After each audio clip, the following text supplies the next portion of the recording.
Persenjatalah diri Anda dengan berbagai janjinya Allah. Berbahagialah orang yang suci hatinya, karena mereka akan melihat Allah. Matius 5 ayat 8.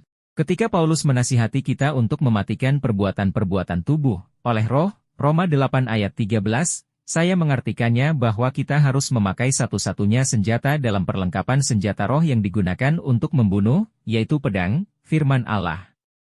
Efesus 6 ayat 17.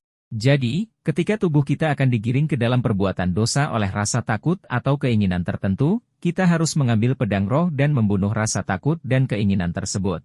Menurut pengalamannya saya, terutamanya, hal itu bermakna kita akan memutuskan akar dari janji dosa dengan suatu kuasa dari janji yang lebih tinggi.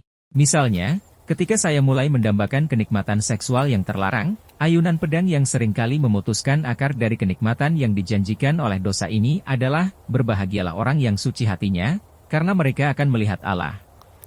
Matius 5 ayat 8. Saya mengingat kembali kenikmatan yang saya rasakan ketika melihat Allah dengan lebih jelas dari hati nurani yang murni. Saya mengingat kembali betapa singkatnya, dangkalnya, serta perasaan yang menindas yang tersisa dari kenikmatan dosa tersebut.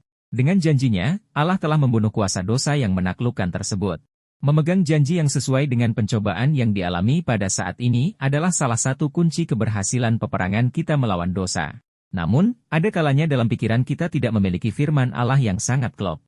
Tidak ada waktu untuk melihat-lihat Alkitab agar bisa menemukan suatu janji yang dibuat khusus untuk pencobaan tersebut. Jadi, kita semua perlu memiliki gudang senjata mini yang berisi berbagai janjinya Allah yang bersifat umum, yang siap untuk digunakan kapanpun ketika rasa takut atau hasrat tertentu mengancam untuk menyesatkan kita. Inilah keempat janji yang paling sering saya gunakan dalam melawan dosa. Yesaya 41 ayat 10 versi AYT, jangan takut karena aku menyertaimu. Jangan khawatir karena aku adalah Allahmu. Aku akan menguatkanmu. Aku akan menolongmu. Ya, aku akan menopangmu dengan tangan kanan kebenaranku. Filipi 4 ayat 19, Allahku akan memenuhi segala keperluanmu menurut kekayaan dan kemuliaannya dalam Kristus Yesus.